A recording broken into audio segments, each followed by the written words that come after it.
Hello, I'm Natasha Trace Robinson from Texas Christian University. I'm a PhD candidate in Composition and Rhetoric. My presentation today is titled Moving Away from a Culture of Exploitation, Professional Development for Contingent Writing Faculty. I'm at the end of a high-risk pregnancy, so it was unsafe for me to travel to the conference. Instead, I've created this video and posted it to YouTube for people to access. What follows are preliminary findings from a survey I conducted from 2017 to 2018, and not all findings have been finalized or coded. I'm happy to follow up with anyone who's interested. Please feel free to email me or tweet me if you have any questions or comments.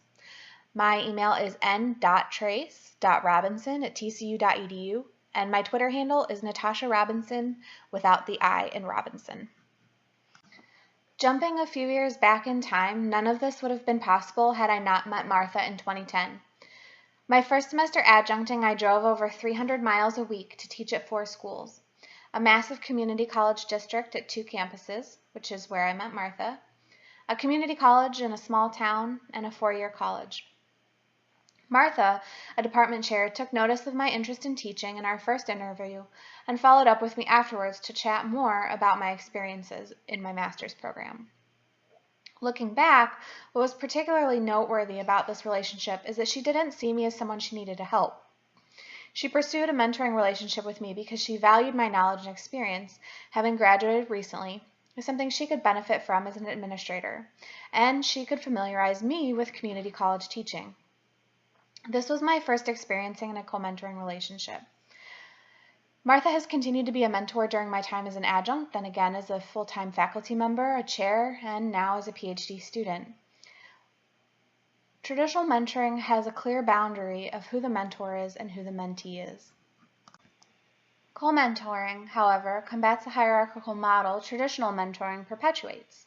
According to Bona, Reinhardt, and Volbrecht, co-mentoring is, quote, a specific way of being together that adds to companionship the elements of sharing work in a manner that invites the participants to act as teachers, demonstrators, and counselors for each other.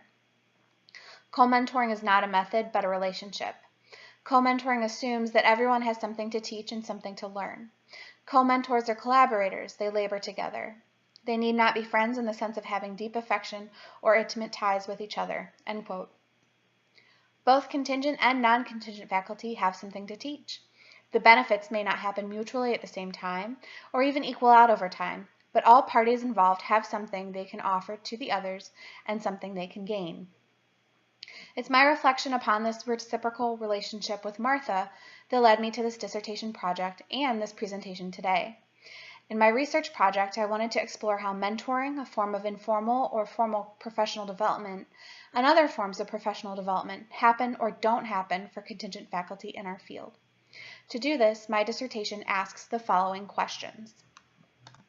First, what would constitute a culture of inclusion for contingent writing teachers? Second, can professional development foster a culture of inclusion for contingent writing teachers?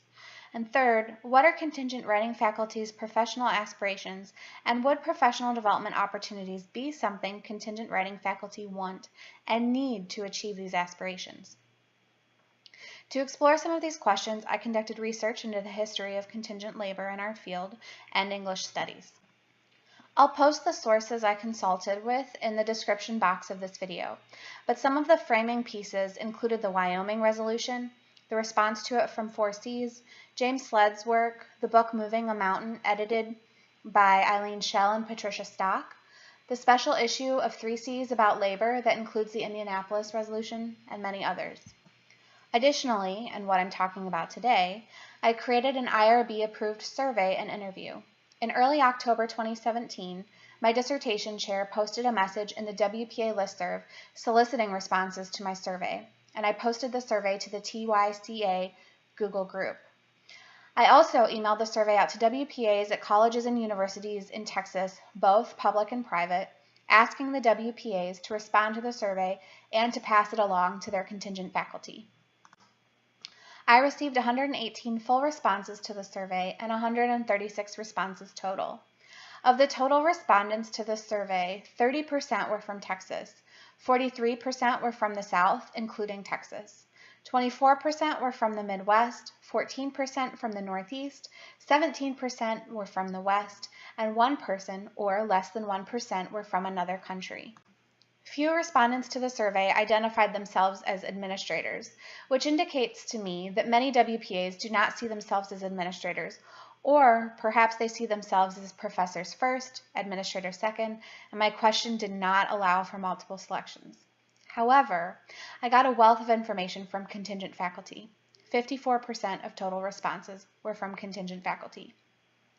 37.5% identified as full-time faculty, 7% as administrators, and 1 person responded as a graduate student. The vast majority of respondents, 75%, teach at one institution. 53 respondents gave me their contact information to follow up with an interview, and I contacted them. 16 responded to the request for the interview, and 15 have followed through with the interview. The next few slides I'm going to go through quickly so that I can spend the last few minutes on some interesting responses I received to open-ended questions and interviews. 53% of respondents identified themselves as a woman, cis woman, or female, 27% self-identified as male or cis male, and 19% left the question blank. Age was spread relatively evenly, with the majority indicating they were between 35 and 44. And 6 people answered that they were of Hispanic, Latino or Latina, or Spanish origin. The vast majority of respondents considered themselves white, 108 people. 1 as American Indian or Alaskan Native. 2 as Asian, 5 as Black or African American, 0 as Native Hawaiian or other Pacific Islander, and 3 selected other, and that included German, Italian, and a mix of white and Cherokee. The highest degree earned, unsurprisingly, included 60 people who said they had earned their doctorate, 37 indicated they had earned their master's, and 13 had earned 30-plus hours beyond the master's degree. When I asked all respondents to the survey how they would define, quote, professional development for contingent faculty, unquote, 95 people responded. Many indicated financial support for things like conference presentations, access to workshops, orientations, meetings, and other usual answers to what professional development is more generally. Oddly, many of these definitions seem to not speak specifically about contingent faculty and instead gave a definition about professional development more broadly. The respondents who spoke specifically about contingent faculty often remarked that it was difficult for contingent faculty to attend professional development. Expensive, sporadic, and weak, and almost non-existent, but who even has time for that?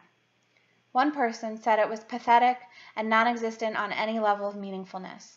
Another wrote that it is hard to find time for, unrewarded by institutions, and unfunded.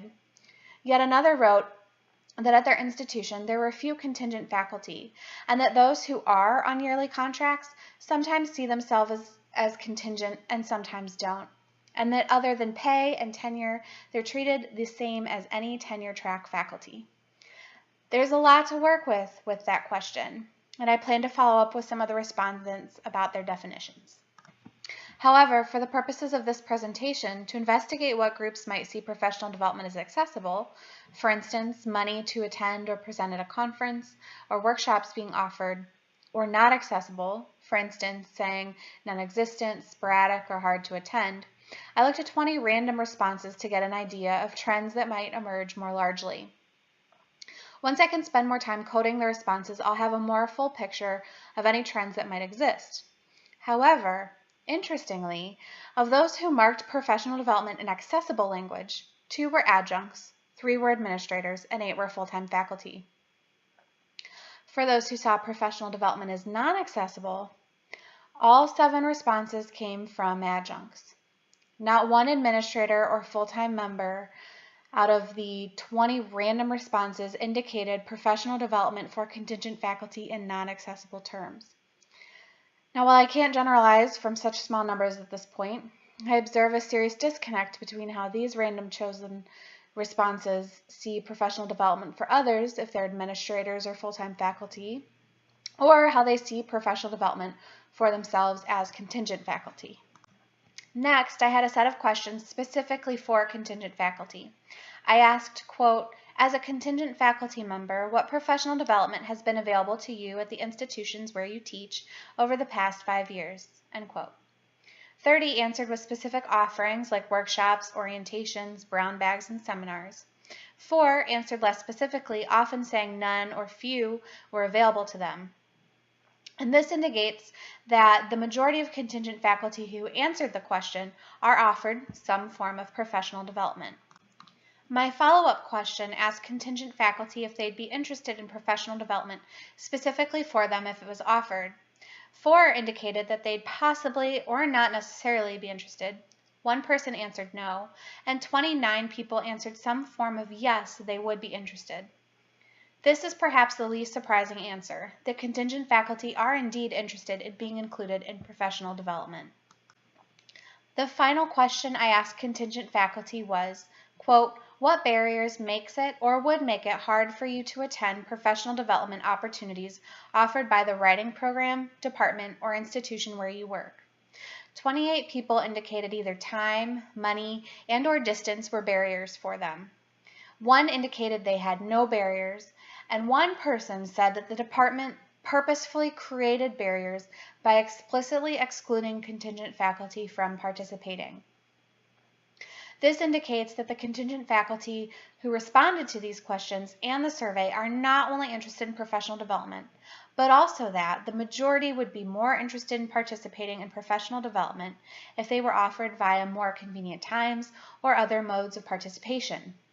Finally, that if we were to offer monetary compensation, contingent faculty would be more likely to participate, but it is not the only aspect they would value. Lastly, I want to talk about some of the interviews I've conducted so far.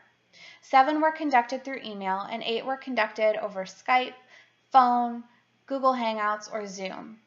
12 of the interviewees were contingent faculty, 3 were non-contingent faculty, including administrators or former administrators. 2 people of the 12 contingent faculty I interviewed indicated they were contingent faculty by choice.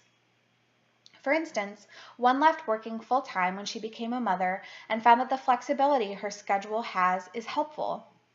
1 contingent faculty member spoke specifically about her experience being in a union, which she said entitled her to 4 courses a semester and allowed her some job security. Many contingent faculty, however, indicated they have no contracts or entitlements and instead work semester, sometimes having to give up a class with no guarantee of classes for the next semester or year. 3 full-time faculty or administrators were also interviewed. Each of these individuals indicated they were aware of how contingent faculty were treated within their department. When I asked about how contingent interviewees were evaluated at their teaching institutions, I was surprised to learn that at 4 institutions, respondents said they were not evaluated other than by student evaluations. 2 institutions have started a new process that isn't clear to respondents yet. 2 institutions do classroom visits but provide no feedback. 2 WPAs indicated that they do evaluations yearly at their institutions.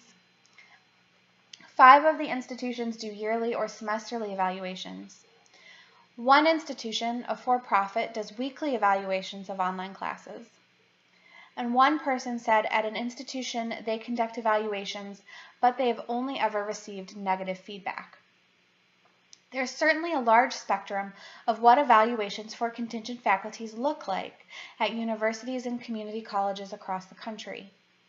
Some of the most surprising aspects of the interviews happened when I asked respondents at the end if they had any questions for me, and this often led to more open conversation. For example, 1 person disclosed troublesome working conditions, like 1 person she had heard about who lived out of their car while adjuncting. These stories are really important to hear, and this showed me that IRB-approved interview questions don't always leave room for them. There are still plenty of questions from the survey for me to analyze, code, and consider, and I need to continue to return to the interviews as well.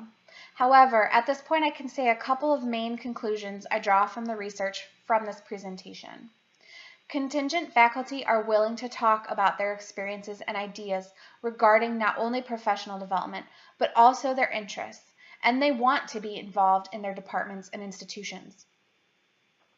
Another observation is that very few contingent faculty are observed and evaluated on a regular and consistent basis.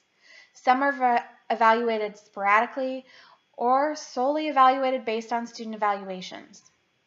Finally, one observation that surprised me is the difference between how contingent and non-contingent faculty see professional development.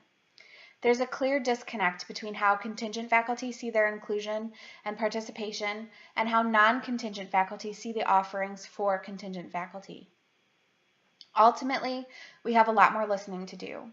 Contingent faculty are willing to talk, but we have to listen and we have to work to make their conditions better.